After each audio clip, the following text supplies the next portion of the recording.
Théod Chadat-Chouadet, Christophe Rémouet, Emma Bétois, Jacques Dolcy, Chloé Rogro, Laurent Rosenzweig, Patricia Rodriguez, Sébastien Lebel, Mélissandre Thomaset, Armel Gauthier, Gaël Cavennec, Raphaël Prats, Sophie Josse, Mathieu Foussou, Christine Guilcoq, Pierre Mélico, Pascal Desnoyers, Suzanne Chacun. Alors, on va procéder à la approbation du PV du 6 juillet dernier. Je n'ai pas eu de retour particulier sur ce PV. Vous êtes d'accord? Merci. Et donc, je vais procéder à la lecture de l'ordre du jour qui nous réunit aujourd'hui. Je vais vous laisser vous manifester si vous souhaitez intervenir. Délibération numéro 1, comptabilité publique, apurement du compte 1069. 2, budget supplémentaire de l'année 2020, budget principal. 3, budget supplémentaire de l'année 2020, budget BIC, Monsieur Cavennec. 2 et 3. 4, régularisation d'un emprunt, budget BIC. 5, commission communale des impôts directs, CCID, renouvellement et proposition de contribuables. 6, Covid-19, approbation d'un dispositif d'aide financière à l'immobilier d'entreprise pour les commerçants et artisans. 7, Covid-19, attribution d'une aide financière à l'immobilier d'entreprise, demande de refinancement auprès du conseil départemental et autorisation de signer la convention de refinancement. 8, Covid-19, approbation de l'agent numéro 1, contrat de délégation de services publics pour l'exploitation des halles et marchés forains de Conflans-Sainte-Honorine. 9, Covid-19, exonération des droits de stationnement aux artisans taxis sur le domaine public. 10, communication de la liste des adresses des biens susceptibles d'être concernés par la taxe annuelle sur les friches commerciales de la commune de Conflans-Sainte-Honorine. 11, institution de l'obligation de demande de permis de démolir à la suite de l'application du plan local d'urbanisme intercommunal. 12, convention de surveillance et intervention foncière avec la SAFER, Société d'aménagement foncier, d'établissement rural de l'Île-de-France. Monsieur Miamico.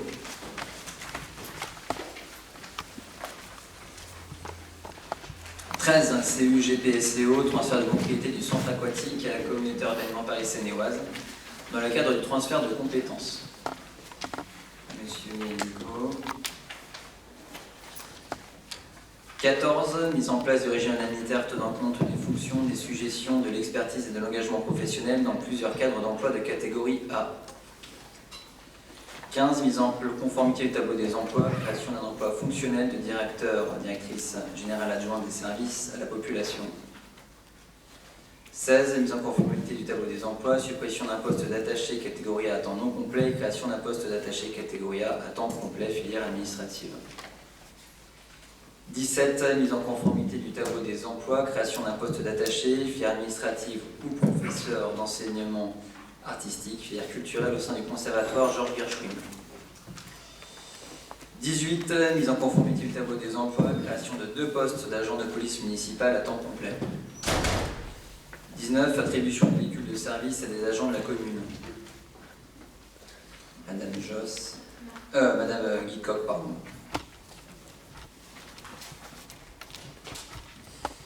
20, adhésion du groupement de commandes pour la relure des actes administratifs et ou de l'état civil du centre interdépartemental de gestion CIG Grande Couronne. 21, subvention exceptionnelle au PLMC athlétisme à la suite du report des travaux de la piste d'athlétisme du complexe Claude Fichot. 22, soutien au Liban, dont accordé à l'association de solidarité internationale ACTED.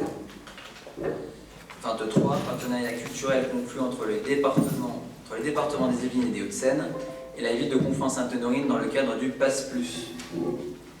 24, partenariat culturel conclu entre le ministère de la Culture et la ville de Conflans-Sainte-Honorine dans le cadre du PASS Culture.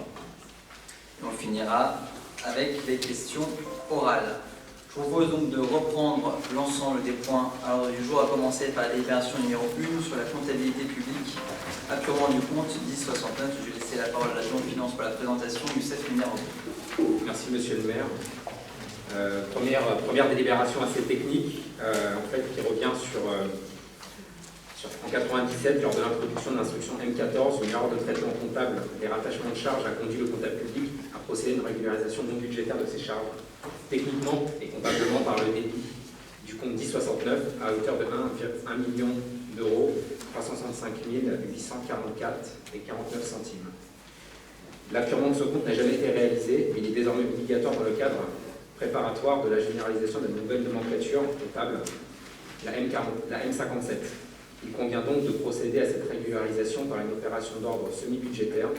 Le compte 1069 sera crédité de la somme que j'ai indiquée précédemment par débit du compte 1068 excédent de fonctionnement capitalisé et encore une fois d'un montant identifié. Merci Youssef pour cette présentation. Il n'y a pas de demande d'intervention, donc passer au vote. Qui est contre? Une voix contre. Qui s'abstient? Qui est pour? 38 voix pour. Nous poursuivons avec la délibération numéro 2 sur le budget supplémentaire de l'année 2020, au titre du budget principal, et je redonne la parole à Youssef. Merci Monsieur le maire. Cette délibération-là nous renvoie à la délibération que nous avons faite, qui a approuvé le compte administratif au mois de juillet. Pour rappeler l'objet d'un budget supplémentaire, c'est une décision modificative spécifique qui permet de reprendre les résultats de l'exercice précédent. Les résultats de l'exercice précédent qui ont été indiqués dans le compte administratif qui a été approuvé au mois de juillet. Donc, cette délibération tire les conséquences de la délibération du mois de juillet. Et ce budget supplémentaire permet également d'ajuster les crédits en dépenses et en recettes selon l'évolution des taux d'exécution depuis le budget primitif. Cette délibération est particulièrement importante cette année, dans la mesure où il s'est passé quelque chose que nous ne pouvions pas prévoir, à savoir la crise sanitaire qui s'est transformée en crise économique et crise sociale.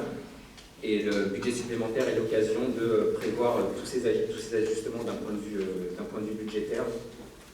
Il permet également de tenir une promesse que nous avions faite au moment du vote du compte administratif, à savoir que les excédents de fonctionnement qui ont été réalisés permettaient de financer des investissements. Au total, les mouvements liés au budget supplémentaire représentent 2,3 millions d'euros et ils sont affectés intégralement au financement des opérations d'investissement que nous avons inscrites dans le PPI. Merci Youssef. Monsieur Cahunet, vous souhaitez intervenir sur cette délibération? Merci Monsieur le maire. Il ne s'agit pas seulement de 2,3 millions transférés à la section d'investissement, il faut y ajouter les 8,2 millions d'excédents capitalisés que vous y avez virés. 8,2 millions, c'est une somme colossale, hein, ça représente 4 fois les hausses d'impôts que la majorité précédente avait fait subir au Conflanet en 2015. Si bien que quand on lit ce budget, on s'aperçoit que plus de la moitié des dépenses d'investissement sont financées par ressources propres, des ressources de la section fonctionnelle. Alors qu'en toute logique, il faudrait les financer par emprunt. En fait, tout se passe comme si, en bon père de famille, vous aviez mis vos enfants à la diète pendant des années pour épargner afin d'acheter cash votre maison. Voilà la gestion dont on hérite. Ces excellents colossaux, vous pourriez en garder une partie, petite partie, ne serait-ce que 2 millions d'euros par exemple, pour payer davantage de dépenses de fonctionnement. On en a besoin dans cette vie. On a besoin d'ATSEM, on a besoin d'assistantes maternelles dans nos écoles, on a besoin d'assistantes sociales, nous avons besoin d'éducateurs, de policiers municipaux.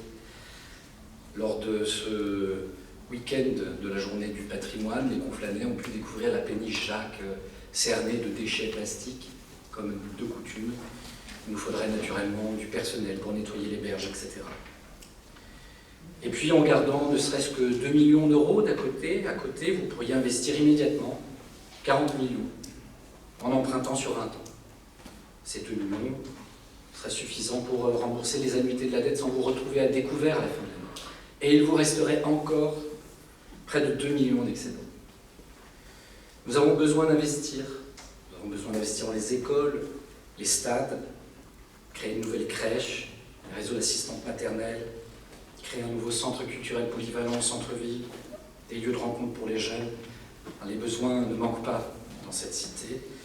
Et je trouve regrettable que nous accumulions de l'épargne sur le dos des Conflanais pour payer cash les investissements.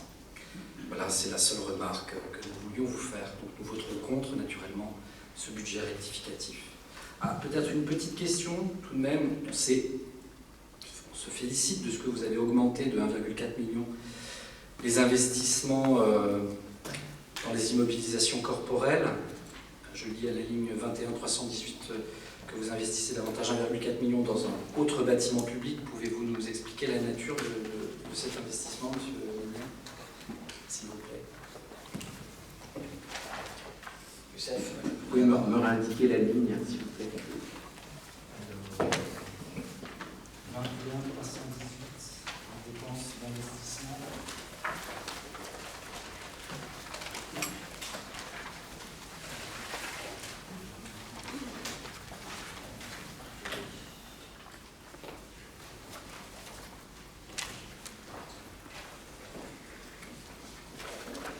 Donc c'est 1 million d'euros.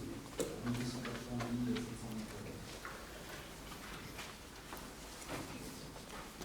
Page 20.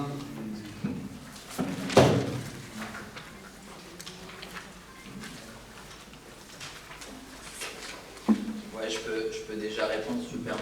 C'est le centre de loisirs des Grands Termes, M. Calonec. Puisqu'on est engagé dans une opération de construction du centre de loisirs des Grands Termes, puisque l'actuel il est ancien et vétuste, et donc ça correspond à cette dépense-là. encore pour notre information, vous avez rajouté 1,4 million cette fois dans la rubrique dotation, fonds divers et réserves en dépenses d'investissement. Pouvez-vous nous expliquer pourquoi? Ça, pour vous répondre sur le point précédent, en fait, dans l'annexe au budget supplémentaire qui a été préparé par les services, et que je vous remercie à cette occasion, c'est en bas de la page 6. Pour votre question précédente, vous avez plus de détails, notamment sur la question relative au centre de loisirs des Grandes Terres. Et pour ce qui concerne dotation fonds propres, c'est la conséquence de la délibération que vous avez approuvée précédemment. En fait, c'est l'ajustement technique lié à la mise en place de l'M57. Et comptablement, il est traité dans ce document. Merci, je vous remercie. Je vous en prie. Merci Youssef. Pour compléter, pour répondre, mais dans le prolongement de ce que vous dites, effectivement, on a pris l'initiative avec Youssef Ménère-Aubry et en lien avec l'ensemble des élus du conseil municipal, d'identifier des dépenses de fonctionnement et des dépenses d'investissement d'ici la fin de l'année pour qu'on puisse les mettre en œuvre et ainsi dépenser sur le budget et l'épargne dont on a bénéficié. Après, sur les dépenses d'investissement, on en reparlera tout à l'heure parce qu'il y a une question orale qui porte sur les questions d'innovation énergétique. Il y a une vraie question de suivi des chantiers. On en a beaucoup déjà qui sont en cours et qui ont pris un peu de retard, voire même beaucoup de retard en lien avec le Covid. Donc je pense à l'innovation énergétique de l'école Chenevière, à celle de l'école des Côtes-Reverses, je pense au centre de loisirs des Grands Terres dont on parlait à l'instant, ou encore au chantier d'usinage Foch qui va commencer très prochainement. Et donc après, il y a une question aussi de moyens humains pour nous permettre de suivre l'ensemble de ces chantiers. Et donc, on peut évidemment envisager beaucoup de choses, mais il faut aussi qu'on puisse être en mesure de suivre correctement les choses. Voilà. On va passer au vote sur cette délibération numéro 2. Qui est contre? 8 voix contre. Qui s'abstient? Qui est pour? 31 voix pour. Nous poursuivons avec la délibération numéro 3 qui porte sur le budget supplémentaire de l'année 2020, cette fois-ci au titre du budget annexe BIC. Je donne la parole à Youssef. Ce sera très bref, c'est dans la continuité de ce qui a été fait lors de l'approbation du compte administratif. Simplement, on a un budget annexe parce que ce sont des activités qui sont liées aux bâtiments industriels et commerciaux de la commune. Et la réglementation nous oblige à passer une délibération distincte pour ce budget-là. Monsieur Calonec, vous avez une demande d'intervention sur ce point numéro 3. Non, mon intervention précédente concernait l'ensemble des mesures budgétaires que vous avez mis à l'ordre du jour. Ok, merci. On passe donc au vote sur cette délibération numéro 3. Qui est contre? 8 voix contre. Qui s'abstient? Pas d'abstention. Qui est pour? 31 voix pour. Nous poursuivons avec la délibération numéro 4 qui porte sur la régularisation d'un emprunt au titre du budget BIC. Youssef. C'est une régularisation d'un montant de 7,92 € parce que lors d'un contrôle, le comptable public a constaté ce solde déficitaire après mandatement de la dernière échéance du quatrième trimestre concernant un emprunt que nous avons souscrit auprès de la Caisse d'épargne. Donc afin de corriger cette anomalie, il faut procéder à une régularisation via une opération d'ordre qui doit être approuvée par une délibération du conseil municipal. Et cette délibération permettra de solder l'emprunt. Merci Youssef. Oui, 7,92 €, ça ne devrait pas trop déséquilibrer le budget BIC en principe. On va passer au vote parce qu'il n'y a pas de demande d'intervention. Qui est contre? 8 voix contre. Qui s'abstient? Qui est pour? 31 voix pour. Nous poursuivons avec la délibération numéro 5 qui porte sur la Commission communale des impôts directs, la CCID, et le renouvellement de contribuables. En effet, à la suite du renouvellement des exécutifs municipaux, une nouvelle CCID doit être installée, en application du Code général des impôts, sachant que le délai, en raison du contexte Covid qu'on connaît, a été passé à 3 mois, dans les 3 mois qui suivent le renouvellement de l'Assemblée délibérante. Cette commission est composée, outre de moi-même et mon représentant, d'un président de la commission, de 8 commissaires, titulaires, suppléants. Cette commission intervient en matière de fiscalité directe locale. Elle a notamment pour rôle, chaque année, de donner son avis sur les modifications d'évaluation ou les nouvelles évaluations des propriétés bâties recensées par l'administration fiscale. Elle participe également à l'élaboration des tarifs d'élaboration des propriétés non bâties. Je rappelle que cette commission a un rôle consultatif auprès de l'administration fiscale. Dans ce cadre, nous sommes tenus de proposer 32 contribuables, 32 membres, sachant qu'il appartiendra ensuite au directeur départemental de retenir 16 noms pour constituer la CCID, à savoir 8 titulaires et 8 suppléants.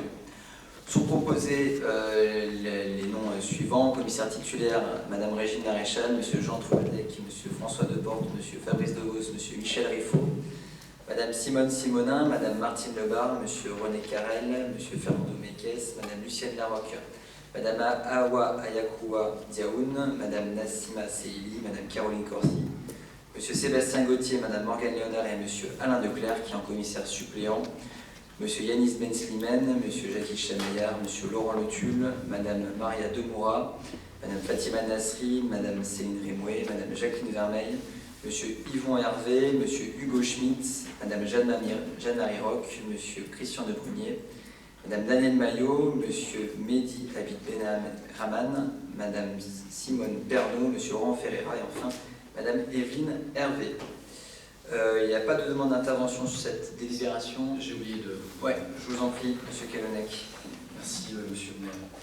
Bon, dans l'esprit de la loi, cette commission est composée de citoyens. C'est bien de leur avis dont il faut s'importer. Or, nous découvrons dans cette liste qu'il y a beaucoup de conjoints de conseillers municipaux ici présents, d'anciens conseillers municipaux de votre majorité ou soutien. Je doute que cette commission soit impartiale. C'est la raison pour laquelle nous voterons non à cette délibération. Et je trouve tout à fait regrettable que vous n'ayez pas cherché à collecter l'avis impartial de citoyens dans l'encarté. Merci, monsieur le maire. Merci, Monsieur Calonec. On passe au vote. Qui est contre? 8 voix contre. Qui s'abstient? Qui est pour? 31 voix pour. On poursuit avec la délibération numéro 6 qui porte sur l'approbation d'un dispositif d'aide financière à l'immobilier d'entreprise pour les commerçants et artisans, que je vais présenter par souci de cohérence en même temps que la délibération numéro 7 qui a le même objet, si ce n'est qu'elle concerne la demande de refinancement auprès du conseil départemental des Yvelines. Alors, c'est un dispositif élaboré par le département des Yvelines et qui a délibéré d'ailleurs ce sujet le 26 juin dernier, et qui consiste en la création d'un dispositif d'aide d'urgence au soutien des commerces de proximité et de l'artisanat par le bloc communal. Vous le savez, dans le cadre de la crise sanitaire du Covid-19, les commerces non alimentaires ont été fermés du 15 mars au 11 mai 2020. Les cafés et restaurants, quant à eux, ont été fermés du 15 mars au 22 juin 2020, avec la possibilité, dès le 2 juin, d'accueillir leur clientèle en terrasse uniquement. De nombreux établissements se trouvent aujourd'hui en difficulté, alors que ces activités économiques jouent un rôle majeur dans l'emploi, l'animation ou encore l'attractivité de la ville de Conflans-Sainte-Honorine. Le conseil départemental a donc imaginé un dispositif d'aide financière qui consiste à aider ces commerces, notamment il s'agit d'une aide à l'immobilier d'entreprise. Le montant de l'aide est déterminé en fonction des charges immobilières, c'est-à-dire le loyer ou les charges des emprunts immobiliers des commerces et restaurants sur la période de fermeture, avec un plafond fixé à 5 000 € d'aide, porté à 7 000 € d'aide pour les établissements de type bar ou restaurant. L'éligibilité à ce dispositif est fondée sur l'appartenance à une catégorie d'établissements relevant du public, sur l'effectif qui doit être inférieur à 20 salariés et le capital social de l'établissement, de la société, qui doit être détenu à plus de 50% par une personne physique. Nous avons donc, Ville de Conflans-Sainte-Honorine, invité les commerces, restaurants et bars à poser leur demande d'aide financière. Nous avons reçu un total de 53 demandes, dont 51 répondent aux critères fixés par le règlement, sachant qu'une demande n'a pas été complétée dans le délai en dépit de multiples relances et qu'une autre ne répondait pas aux critères d'éligibilité puisque l'établissement était resté ouvert pendant la crise sanitaire. Il en résulte donc que 51 dossiers ont été éligibles. Sur ces 51, 25 sont constitués de restaurants et de débits de boissons et le montant total de l'aide est de 252 726 €. S'agissant d'un dispositif départemental, certes conduit par la ville, nous allons en conséquence solliciter le refinancement du dispositif communal auprès du département à hauteur de ce montant, 252 726 €, très exactement, par voie de convention avec le département, convention qui est en annexe de la présente délibération. Il n'y a pas de demande d'intervention sur ces délibérations et sur cette aide aux commerces et artisans. Je propose donc de passer au vote tout d'abord sur la délibération numéro 6, qui consiste à approuver ce dispositif d'aide. Qui est contre? Qui s'abstient? Qui est pour? Unanimité. Et sur la délibération numéro 7, donc cette fois-ci, qui porte sur la demande de refinancement auprès du conseil départemental. Qui est contre? Qui s'abstient? Qui est pour? Unanimité. Nous poursuivons toujours dans le cadre des conséquences de la crise du Covid-19 et sur les aides que nous mettons en œuvre, avec la délibération numéro 8 sur l'approbation de l'avenant numéro 1 au contrat de délégation de service public pour l'exploitation des halles et des marchés forains de Conflans-Sainte-Honorine, et la présentation va être réalisée par Josiane Simon. Merci Monsieur le maire, chers collègues, bonsoir. Comme vous le savez, donc, la ville a confié la gestion de ces 3 marchés forains à la société Lombard et Guérin. En mars 2020, donc, les mesures de lutte contre le Covid ont fortement impacté l'activité des marchés puisqu'ils ont été fermés par décret du 23 mars 2020 et n'ont pu rouvrir que le 11 mai 2020. En conséquence, l'activité des commerçants présents sur les marchés s'est trouvée fortement réduite et pour ceux qui ont pu s'engager dans le système de livraison à domicile de leurs clients, ça a été grévé en fait de charges complémentaires. Il est demandé au Conseil de bien vouloir confirmer le non-recouvrement des droits de place des commerçants abonnés durant cette période de fermeture des marchés. Et cette mesure est essentielle parce qu'elle nous permet en fait d'avoir toujours des commerçants en fait sur le marché. Et en contrepartie de la fermeture des marchés, ça a réduit certains postes de dépenses comme les frais de personnel avec une prise en charge partielle au travers de la compensation par le chômage partiel, les consommations, les fluides, les frais de nettoyage. Toutefois, certains postes de charge sont cependant fixes, comme la redevance versée par le délégataire à la ville, et ce poste représente près de 29% des dépenses. Par conséquent, la fermeture des marchés et le manque à gagner en termes de droits de place ont considérablement donc modifié les conditions d'exploitation du service public des marchés et a fortement impacté l'équilibre initial du contrat pour les délégataires. Donc en fait, après examen des conditions d'équilibre pour 2020, il est proposé de réduire la redevance due par le délégataire à la ville et fixée à 134 381,50 centimes, de la ramener donc à 93 500 par un avenant. Donc je vous propose d'en délibérer. Merci. Merci Josiane pour cette présentation. Il n'y a pas de demande d'intervention sur cette délibération numéro 8. Je vous propose donc de passer au vote. Qui est contre? Qui s'abstient? Qui est pour? Unanimité. Nous poursuivons avec la délibération numéro 9, toujours dans le cadre des aides versées dans le cadre de la crise du Covid-19. Je vais laisser la parole à Laurent Moutonneau pour présenter cette délibération sur l'exonération des droits de stationnement aux artisans taxis sur le domaine public. Oui, nous avons 12 artisans taxis inscrits sur Conflans et qui payent des droits de stationnement. Et là aussi, c'est une profession qui a souffert de la crise du Covid. Et puis, en termes de clientèle, fermeture des aéroports, etc. Et puis s'équiper de gel et de masques. Et donc, on propose de la même manière de les exonérer. Donc, c'est 12 artisans de taxi conflanais pour les mois jusqu'au 30 septembre 2020. La totalité du coût pour la commune est de 4 695,10 €. Donc je vous propose de valider cette exonération de droit de stationnement. Merci Laurent, pas de demande d'intervention non plus. Nous passons donc au vote sur la délibération numéro 9. Qui est contre? Qui s'abstient? Qui est pour? Unanimité. Nous poursuivons avec la délibération numéro 10 qui porte sur la communication à la liste des adresses des biens susceptibles d'être concernés par la taxe annuelle sur les friches commerciales. Je vais laisser Juliane Simon la présenter. Monsieur le maire, donc la ville de Conflans... La ville de Conflans, dans le cadre de sa politique de redynamisation du commerce de centre-ville, a décidé, comme le prévoit l'article 1530 du Code général des impôts, une taxe annuelle sur les friches commerciales. Cet outil a pour objectif de remettre sur le marché davantage de locaux vides et ainsi de prévenir le problème de l'augmentation des loyers commerciaux par manque de disponibilité et à encourager la rénovation des locaux commerciaux vétustes. Donc, considérant que les conseils municipaux ayant institué la taxe doivent communiquer chaque année à l'administration des finances publiques avant le 1er octobre de l'année qui précède l'année d'imposition la liste des adresses des biens commerciaux susceptibles d'être concernés par la taxe, pour les locaux entrant dans le champ d'application de la taxe est due si les locaux sont restés inoccupés pendant au moins 2 ans au 1er janvier de l'année d'imposition. Donc il convient de préciser que la taxe ne sera pas due si l'exploitation du local est indépendante de la volonté du propriétaire. Donc la liste des locaux concernés vous sont communiqués et je vous propose donc d'en délibérer. Merci Juliane pour cette présentation. Il n'y a pas de demande d'intervention sur la délibération numéro 10. Je vous propose donc de passer au vote. Qui est contre? Une voix contre. Qui s'abstient? Qui est pour? 38 voix pour.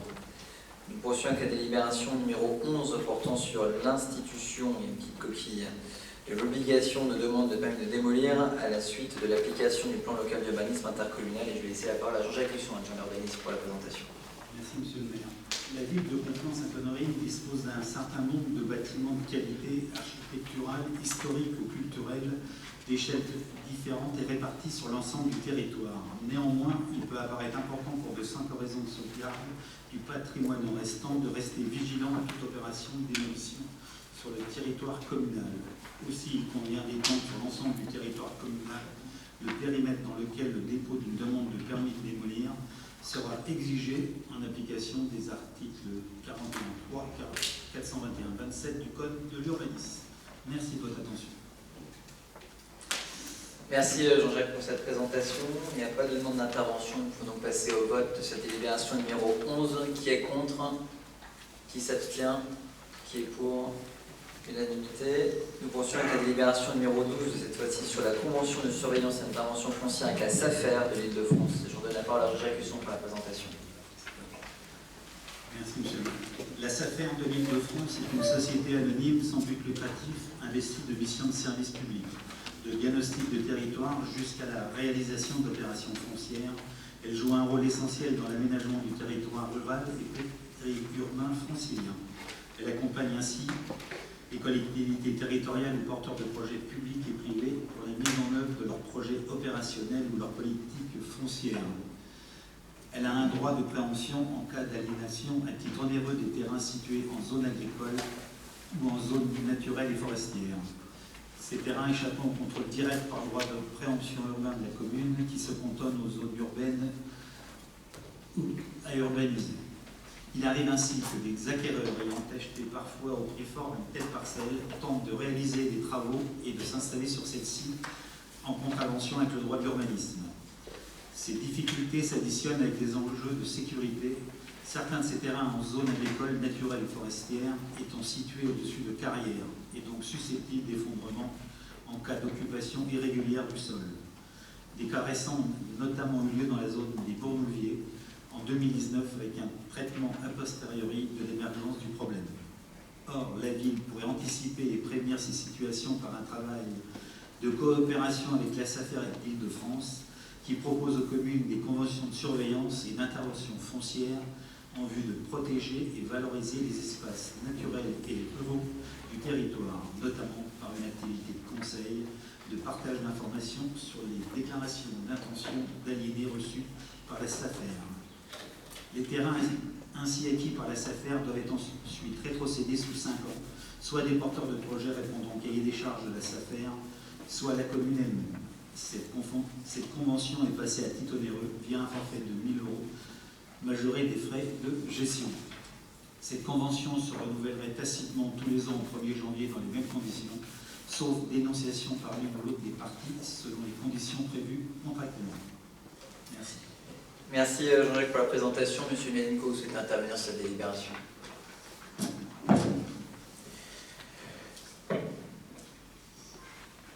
Oui, merci Monsieur le maire.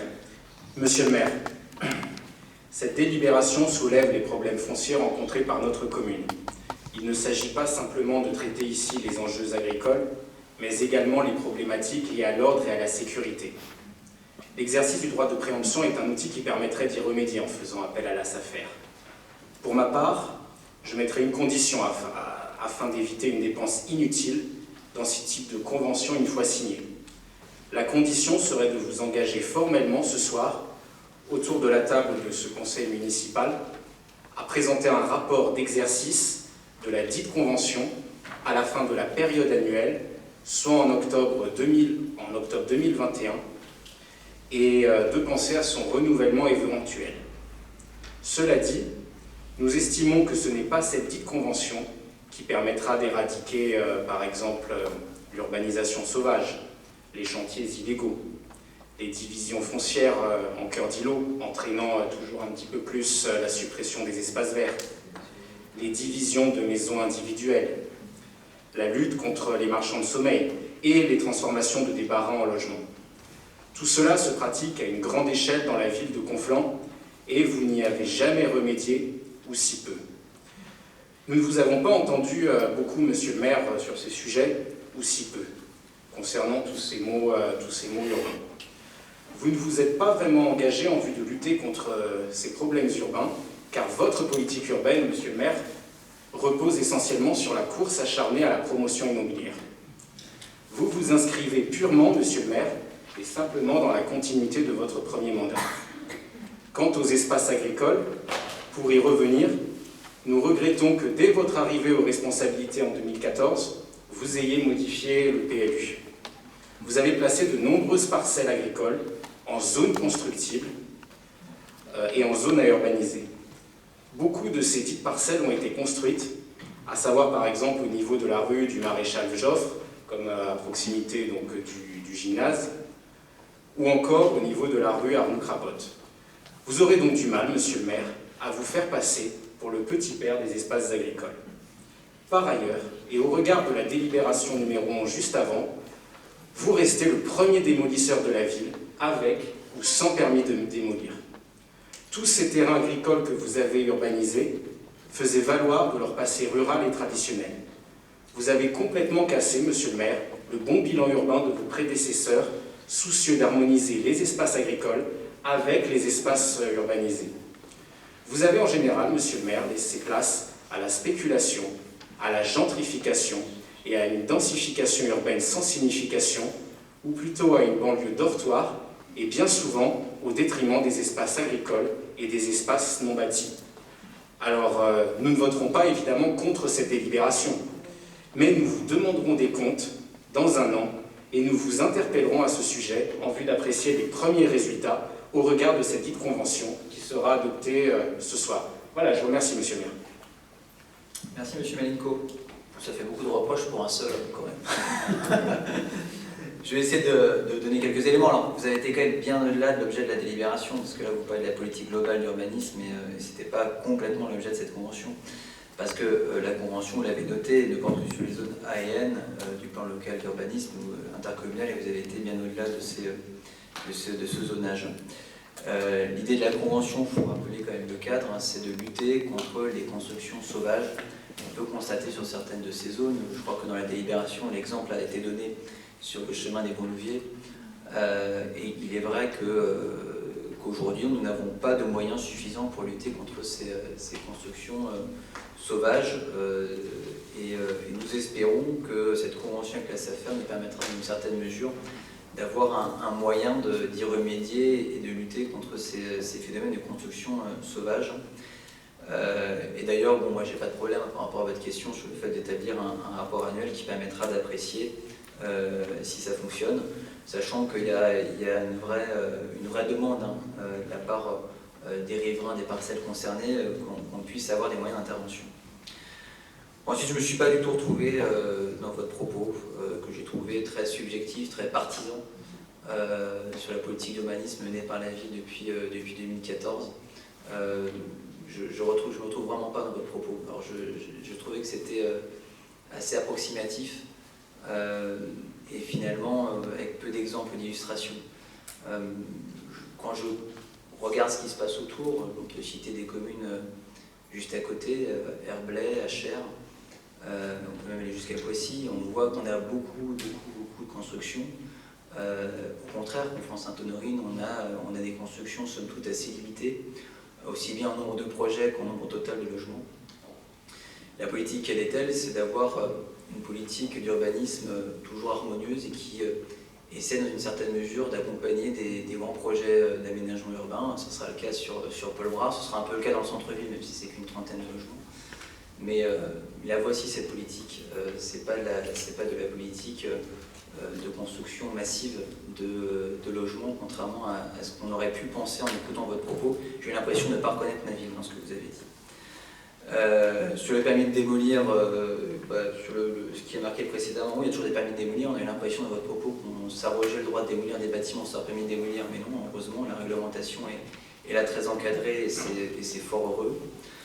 Et puis le dernier point, bon, sur la banlieue dortoir, je ne crois pas qu'on soit banlieue dortoir. Alors elle est peut-être un petit peu plus dortoir effectivement depuis cette crise sanitaire qui fait qu'on a beaucoup moins d'événements municipaux qu'on aurait aimé en avoir.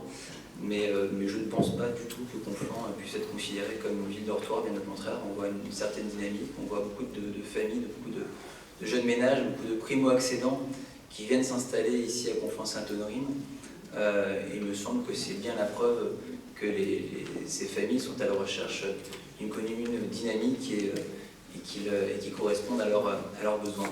Un dernier point sur les marchands de sommeil, c'est vrai peut-être qu'on n'en parle pas suffisamment, mais une grosse opération, je crois que c'était rue Désiré-Clément, sur un marchand de sommeil. Il y a une grosse difficulté, c'est qu'il faut parvenir à les appréhender. Il y a eu un gros travail qui a été mené en lien avec la sous-préfecture de Saint-Germain-en-Laye, avec le procureur de la République, avec les services de police qui nous ont permis d'appréhender un marchand de sommeil et de procéder à une rénovation du bâti. Donc il y a une grande action qui est menée, peut-être qu'on n'en parle pas assez, ça c'est vrai, sans doute qu'on peut davantage valoriser l'action municipale, même si ce sont des actions, je dirais, de longue haleine et de très long terme et qui nécessitent la mobilisation sans faille et des services municipaux et des services de l'État. Je vous propose de passer au vote sur la délibération numéro 12, pardon, sur la convention de surveillance et d'intervention foncière avec la SAFER de l'Île-de-France. Qui est contre? Une voix contre. Qui s'abstient? Qui est pour? 38 voix pour. Nous poursuivons avec la délibération numéro 13 sur la CU Grand Paris Seine-et-Oise, le transfert de propriété du centre aquatique à la communauté urbaine dans le cadre du transfert de compétences. Alors, il s'agit purement et simplement d'une régularisation, puisque je rappelle que depuis le 1er janvier 2016, la communauté urbaine exerce la compétence pour la gestion des équipements sportifs d'intérêt communautaire, et donc ont été reconnus d'intérêt communautaire au niveau de l'ensemble du territoire, les piscines et autres centres aquatiques. Et donc la compétence de gestion a été transférée depuis le 1er juillet 2016, simplement le transfert de propriété n'avait pas encore été réalisé. Et donc c'est ce qu'on vous propose de formaliser dans le cadre de cette délibération numéro 13. Monsieur Ménico, vous souhaitez intervenir?